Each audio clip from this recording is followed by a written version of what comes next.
Good, good morning. Good morning, drop-in meditators. Alan here with our Friday drop-in meditation class. Good to be with you. I hope you're well and I hope you're warm. So just looking back over some of the points that Alan Wallace made about mindfulness meditation at his teachings last December here in Sydney. He was talking about some of the tests that they've done in America, clinical tests to detect how sensitive the mind is to stimulus. So they were using university students and flashing images up onto the screen, circles, triangles and so on, and trying to find how quick the flash had to be for the students to be able to detect them. So the 10th of a second was very easy, 10th of a second flash of the visual image, easy, right up to a 50th of a second. 50th of a second became more difficult. So they did find that when they used experienced meditators, the ability to detect was much quicker, much more sensitive, so it could go beyond a 50th of a second. So connecting this information with our mind, our practice, you can see that as we become better at awareness, being aware of what's happening in the mind, particularly when we're looking at thoughts arising, it's possible to detect very quickly thoughts that enter the mind. So in the beginning, we might take many seconds to actually, or even minutes for me, before we realize that the mind's been distracted and been drawn away from our breath or whatever it is that we're using as the object of meditation. But as we become better and better, more experienced, it could be seconds or milliseconds when we notice the distractive thought. And it's just by being aware, by noticing that distraction, the thoughts will stop. So he also used a good, I think he was quoting some great yogis such as Padmasambhava and so on. So a good analogy is a thief that's looking into a house with windows. We're sitting in the house looking out. That's us meditating. The thief is our distractions. And when this thief comes up to the window and we see each other, the thief will immediately run away. Okay, we make contact and the thief becomes scared because they see somebody in the house. And so that an analogy is like us, as soon as we just detect the thought, sorry, excuse me, stealing our concentration, the thief will disappear. Excuse me.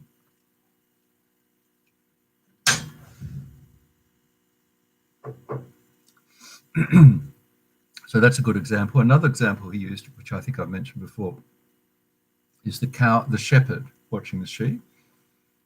Shepherd is us mindfully watching what's happening in the mind. So the shepherd doesn't own the sheep, so he doesn't have any great sort of attachment to the sheep, which is our thoughts. And he's watching on an open plain, which is our mind, just watching. So that's it. The shepherd's watching the sheep on an opposite hill. He's sitting here, and the sheep are just moving around. He's watching for the wolf or whatever it is that's going to take the sheep. So the sheep is our object of concentration, and if our object is our consciousness, our thoughts. We just watch. So this is implied in this is that the thoughts are different from the awareness of the thoughts. The shepherd is the awareness, the sheep are the thoughts. So we're just watching casually, not too interested, and certainly not getting in amongst the sheep. We're just watching from a distance. So this is a great analogy. Another wonderful analogy is this old idea of the navigator in the ship at sea. This is, in the olden days, they didn't have radar, so if they thought they might be near land, the ship's captain would send the navigator out onto the deck to release a raven, a bird, and the navigator would watch the bird go up into the sky. He's watching, and if the bird saw land, the bird would circle up, and if the bird saw land, it would fly off, not come back. If the bird didn't see land, it would come back down and land on the ship, because it's the only place to land. So similarly, where the navigator, the meditator, watching the thought going up, they come up and they come back. Assuming that there is no land, nowhere for them to land, the short thoughts come out of the mind and they go back into the mind. Come back.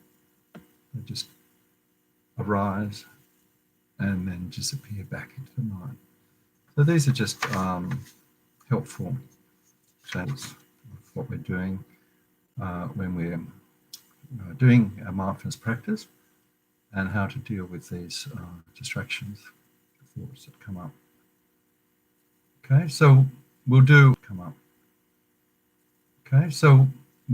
our normal breath meditation, and then the option of present to move from the breath to our mental consciousness as the object. So always remember that you can stay with one object, which is the breath, or you can let go of the breath and try focusing on the thoughts, the shepherd watching the sheep. So to begin with, I think we'll do the 9-round breathing, because we haven't done that for a while. So just to refresh your memory, the 9-round is very, very good, they say, for clearing our mind for mindfulness practice or any sort of meditation, taught by Lama Yeshe, Lama Zopa, and other great yogis. So what we do is breathe in through it depends on the teaching, but the way we will do it is breathe in 3 times through the right nostril, out through the left, 3 times in through the left, out through the right, and 3 times in through both, out through both. So we can just visualize that we're breathing through one and out the other, or if it helps, we can use a finger. Actually, I think we usually use the index finger to block the nostril that we're not using. And so that's basically the practice. But we'll start our practice with that, and then we'll go into the mindfulness practice. All right, so get comfortable.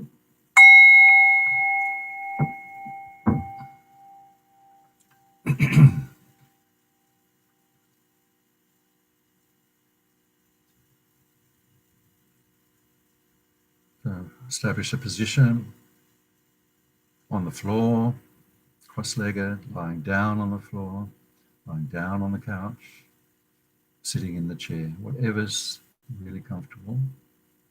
The body relaxed. If the body's relaxed, the mind can relax much more easily.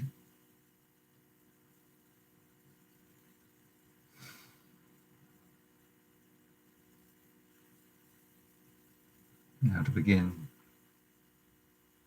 we'll do the 9-round breathing practice, beginning 3 times in, breathing in through the right nostril and out through the left.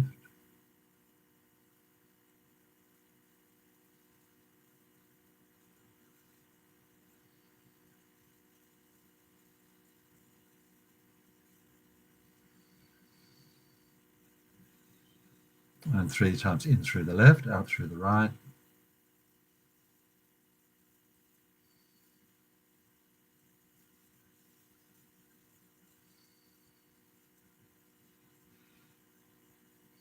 And then 3 times in through both nostrils, out through both nostrils. Imagine we're clearing all the obstacles to our practice.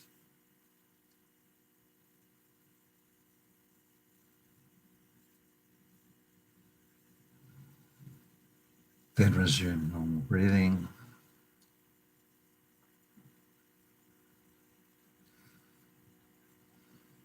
And now we bring our attention into our inner world. We set our motivation. Why are we doing the practice? To take care of our minds.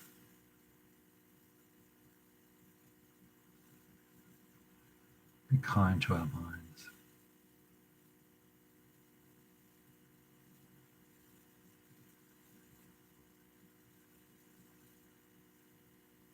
Whatever we were doing this morning, we forget.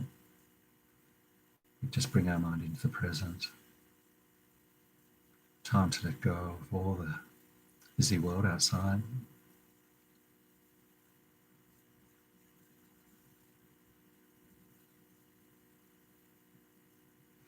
Now we're doing the practice not just for our own peace of mind and benefit, but for those around us. Once we have a mindful, peaceful state of mind, all those around us will benefit.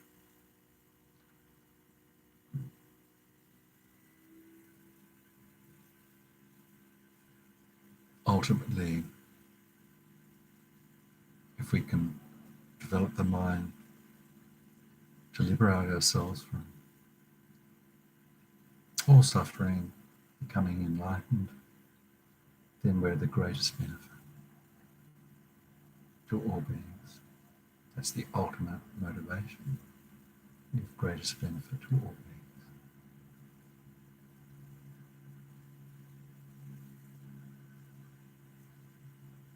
Now we just start with our body, do this quick scan.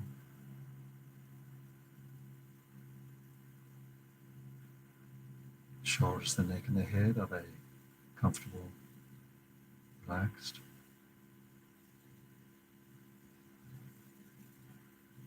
Feel the weight of the body on the floor or the chair, evenly balanced.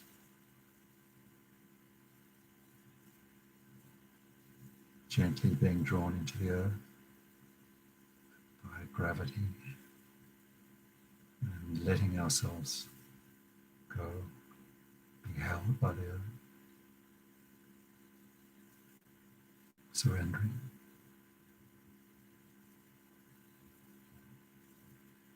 We can use the out breath to let go, relax.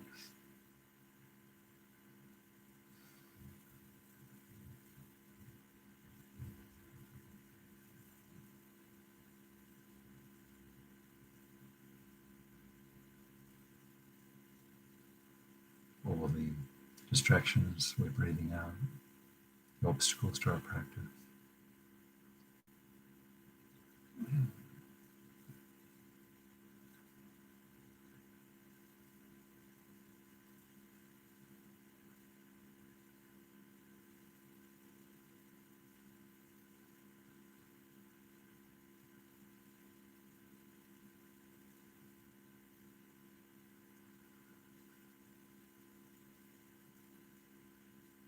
And then for a few moments we can alternate with the breath. The in-breath, we arouse our awareness, our alertness.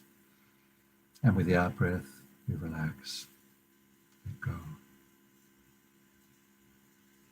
In-breath, alertness, out-breath, relax.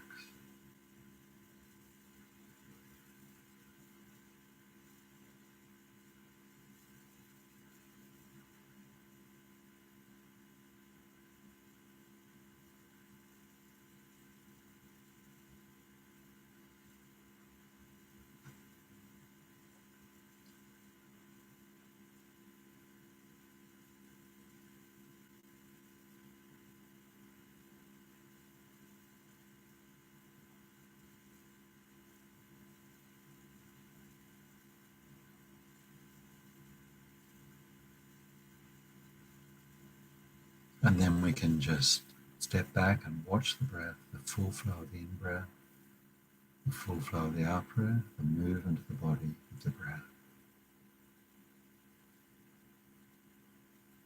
That physical sensation of movement.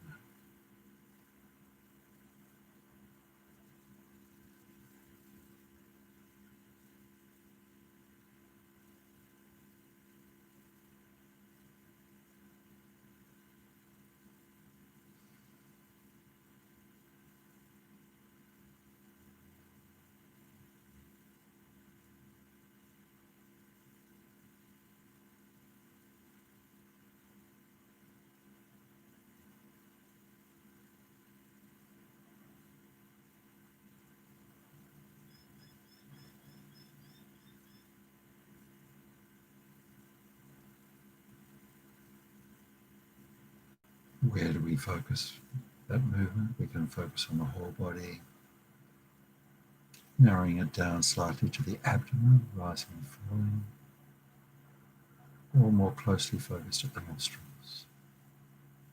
Choose the point that is very comfortable. Rest our mind there.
Now we also use alertness to check, are we focused on the breath or have we wandered? Just checking, monitoring like a watchman, time to time. When we notice the mind has wandered, relax, that's just a thought. We noticed it. We let go and we return to the breath with great patience and stay there.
Dealing with one breath at a time, following the breath into the body and out of the body.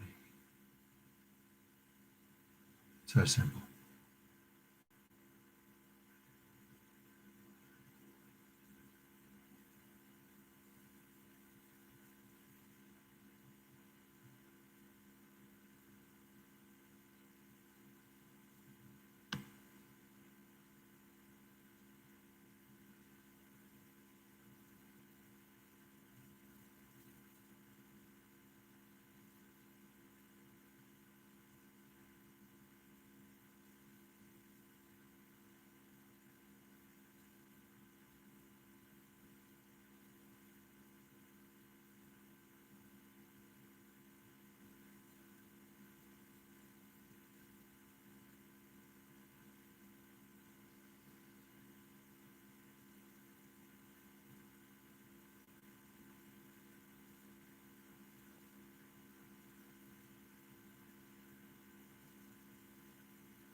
Staying with that breath, resting on the breath, nowhere to go, nothing to do.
Just checking where we are.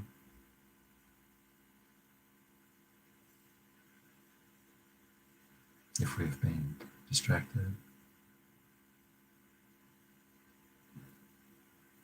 the thief that just steals our alertness, as soon as we notice that distraction, the thief disappears. It's gone, and we're back to the breath.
Now we can just remain with the breath as the object, or we can partly or fully let go of the breath and allow thoughts to enter the mind and leave the mind, and watch them like the shepherd watching a sheep.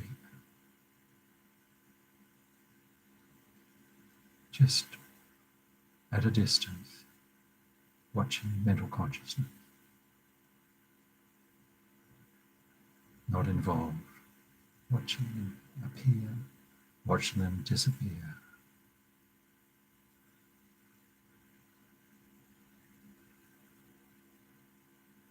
The breath is always there to go back to.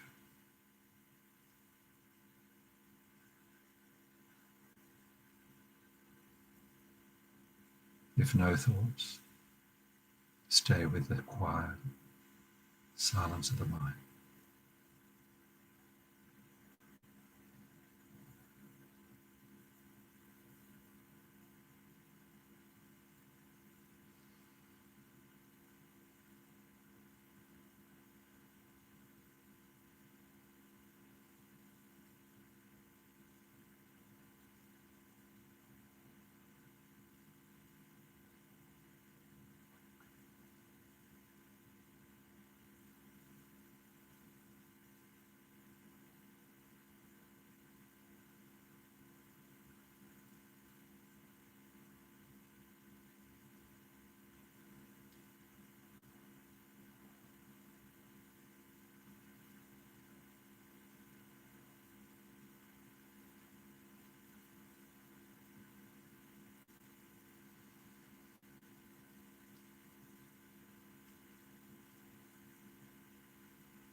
So just relax your concentration, have a bit of a stretch and a break,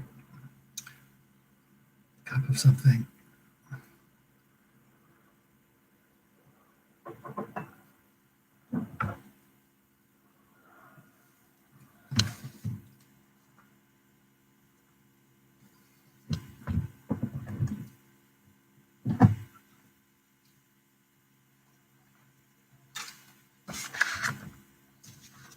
Compassion practice, self-compassion.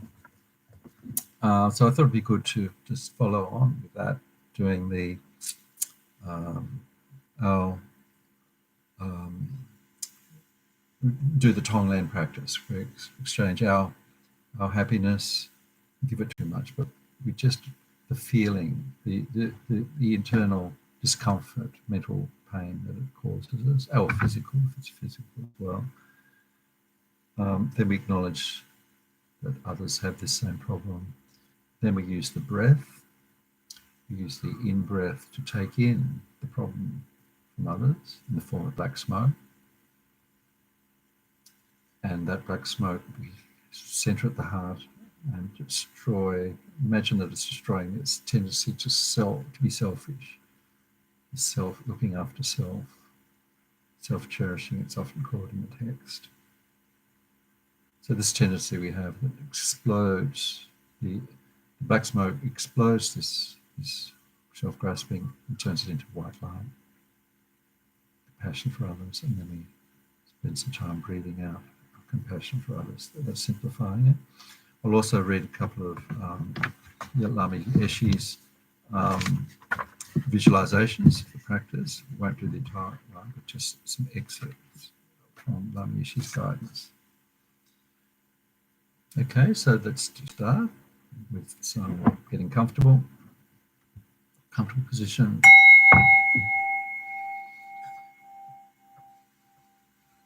On the floor, on the chair, lying down, sitting, starting with the body, and a few moments with the breath, coming back to that calm state of mindfulness.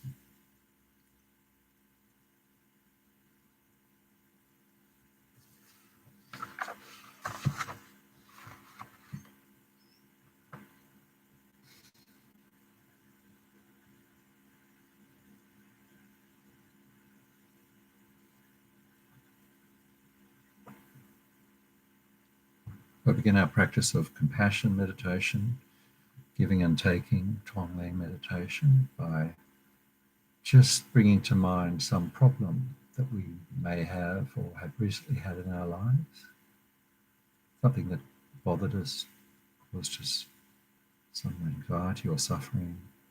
Could be illness, could be financial problems,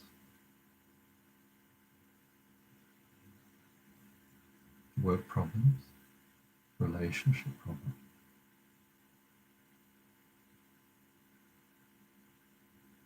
Could be just anxiety, particularly now with the coronavirus. Things have changed dramatically. Routines have been changed.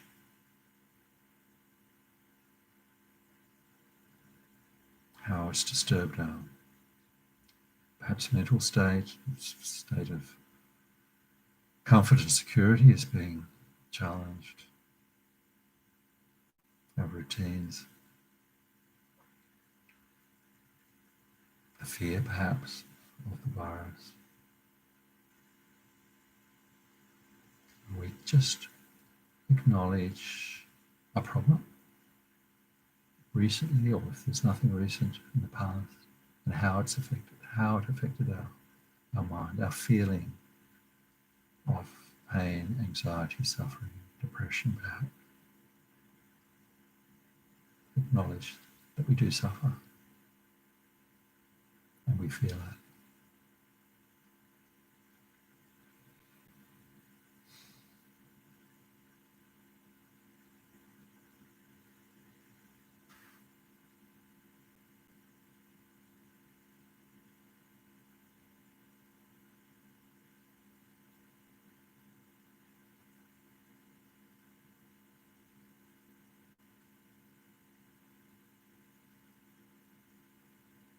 This is what we're Buddhist teachings say suffering of suffering, the most obvious type that we all experience, physical, mental, or both.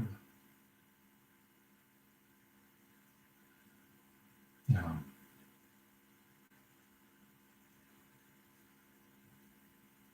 acknowledge that although we have this problem,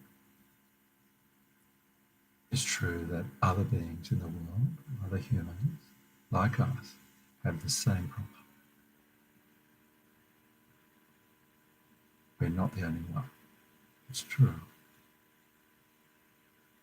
We could perhaps think of other beings we know in our own lives, those close to us.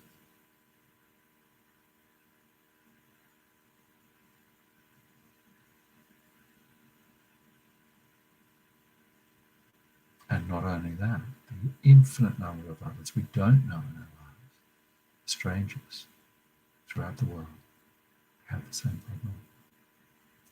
Feel that. Stay with that.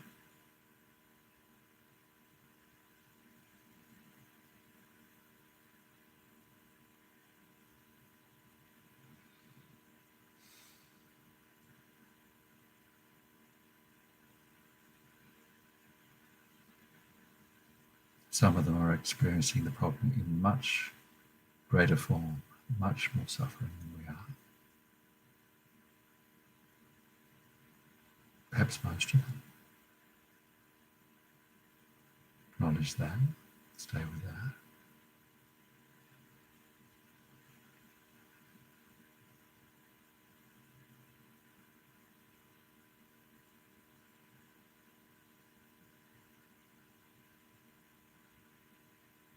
Then acknowledge that I am one. Those others with the problem are infinite, which is the more important.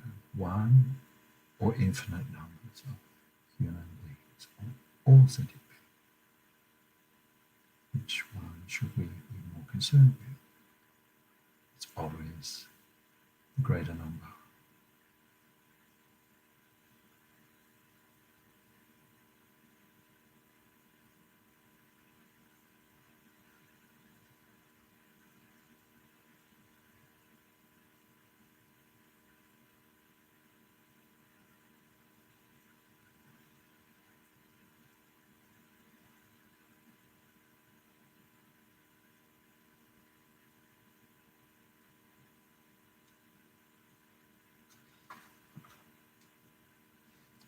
Also acknowledge that they're not just experiencing my problem, but they have other innumerable types of problems, thinking of people who are displaced, refugees, lost their home. You can think of examples, people with the Rohingyas, Bangladesh.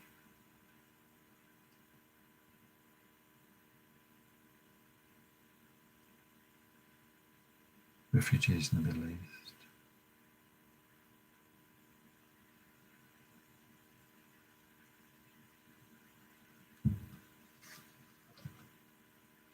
Those suffering persecution, abuse of rights, those in Hong Kong.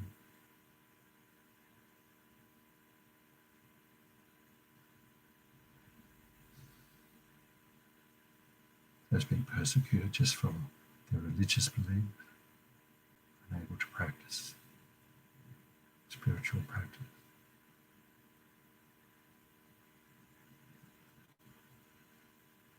Those suffering natural disasters, famine, drought, floods, natural disasters.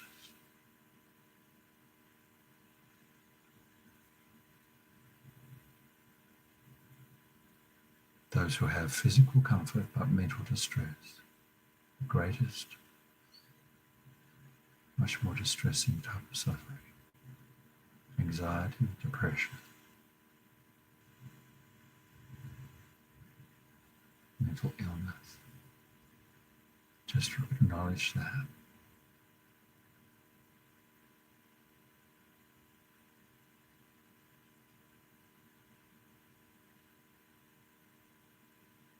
Accept the truth of these sufferings that happen in the world to our fellow man, fellow human being.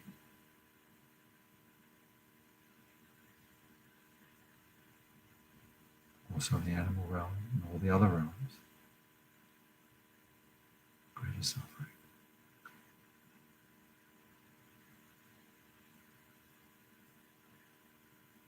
Now back to our own problem.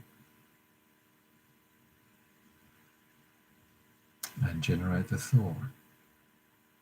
Not only do other beings have this, or worse, this problem or worse, introduce the thought, since I'm only one, perhaps I could experience this problem on behalf of all those other beings. I've got this problem anyway. If my experiencing this problem would allow those others not to experience the problem, may I experience the problem on behalf of the others? Have that thought and put that into the mind. May I experience this suffering on behalf of all the other beings with this suffering.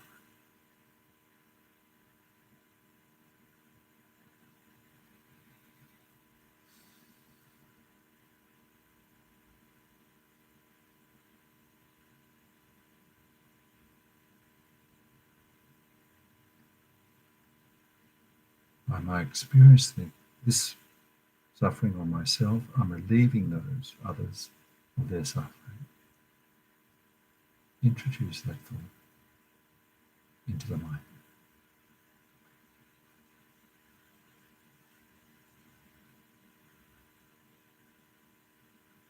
Note any resistance, what Lamishi calls the ego mind, freaking out, self-protective mind, and let go of the resistance. And stay with the thought. May I experience this suffering on behalf of others.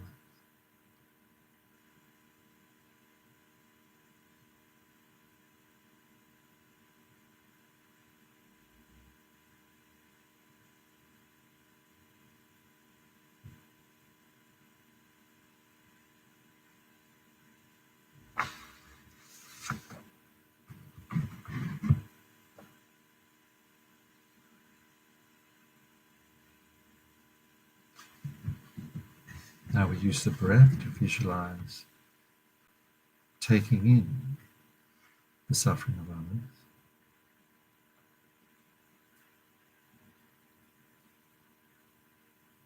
And with the in-breath, we imagine lifting the problem of others from their hearts and bodies in the form of black smoke. Quoting Lama Yeshe, visualize the air that the suffering beings exhale in the form of thick black smoke, the essence of which is all their negativity, confusion, heavy suffering. This dark, polluted energy enters your left nostril, enters our heart, and goes down into the heart, into the body. Bring it right down into your heart so that your ego and attachment completely freak out.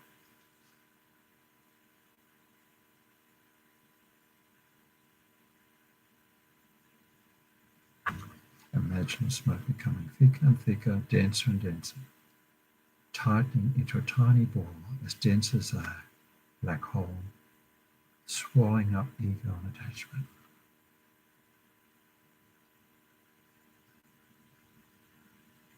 Then imagine this black hole of negativity explodes, bursting into white light, light that contains every color of the spectrum.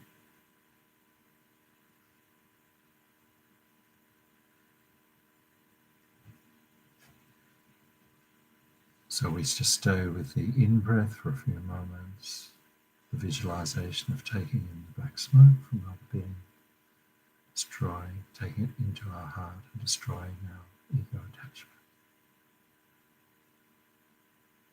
Visualizing that, staying with that.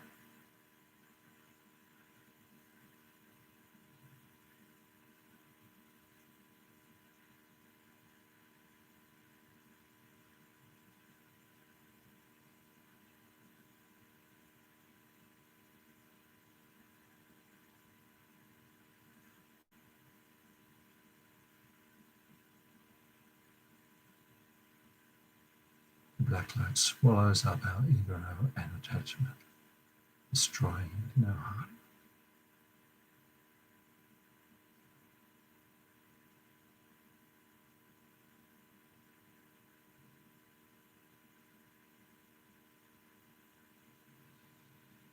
Now we imagine that black light in the heart explodes into white light. Okay, and we breathe out this white light. It's all our positive energy. Breathing that out with all those beings around us. The white light enters the hearts of those beings.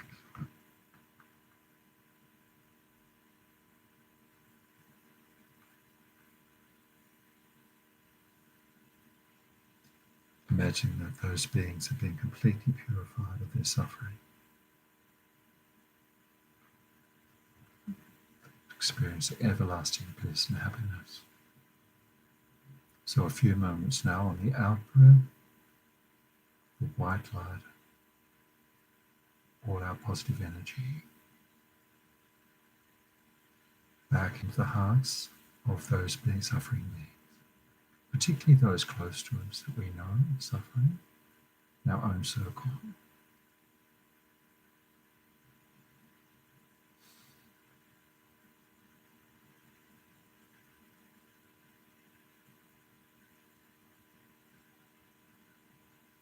We can also add the thought, may you, suffering beings, friends, enemies, and strangers, have happiness, have health, good health, and live in peace. Breathing out the white light into the hearts of all beings.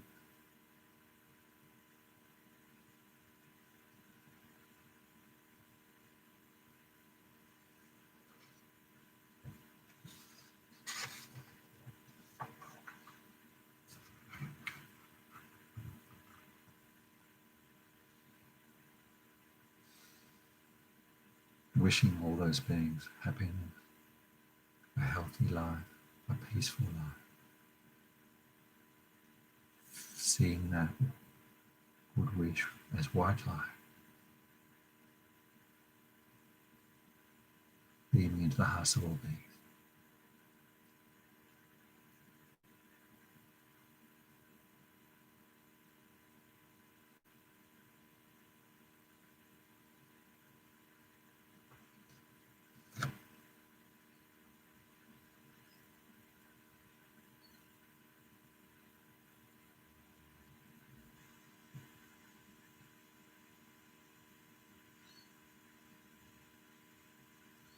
Feeling that white light, that compassion white light, endless, without end, inexhaustible, going out from the heart to all beings.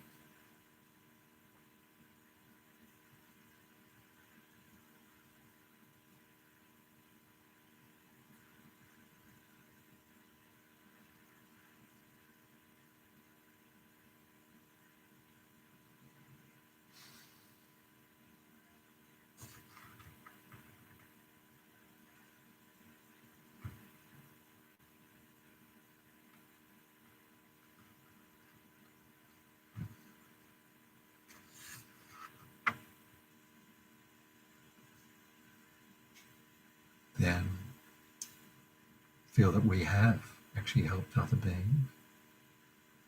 We've purified our own body and those of other beings. We're experiencing great bliss, pervading our own body and all the bodies of all other beings and the minds of all other beings.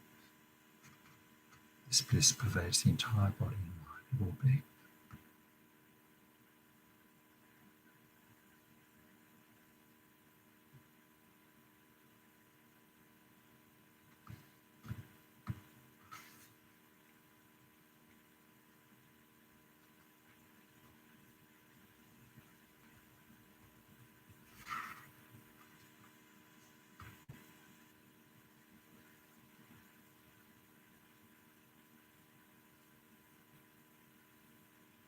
And then, remembering the words of Lama Yeshe, how important this practice is. Don't think that this is just a fantasy and doing this meditation makes no difference to the suffering of yourself and others. It's a profound practice. each time you do it, it brings you and all other beings closer to enlightenment. Feel convinced of that truth. Bring closest us and other beings closer to enlightenment.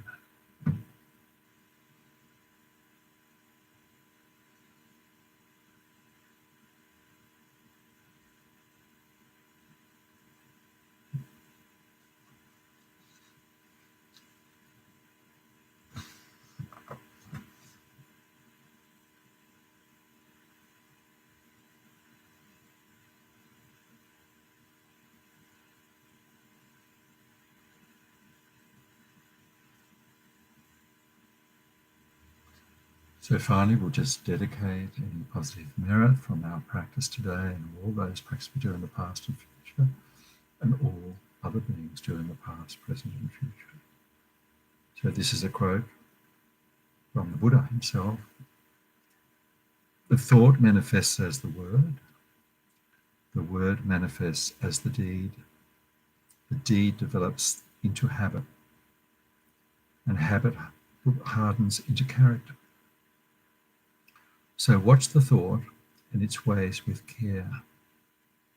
Let it spring from love, born out of concern for all beings. We'll dedicate to that.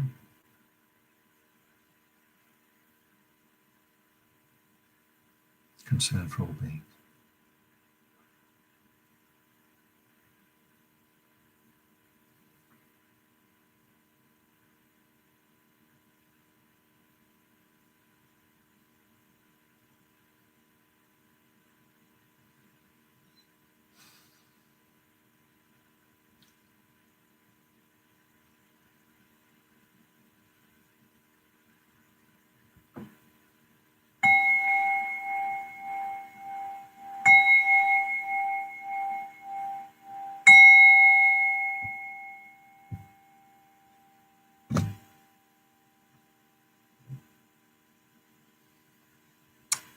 So that's our session today.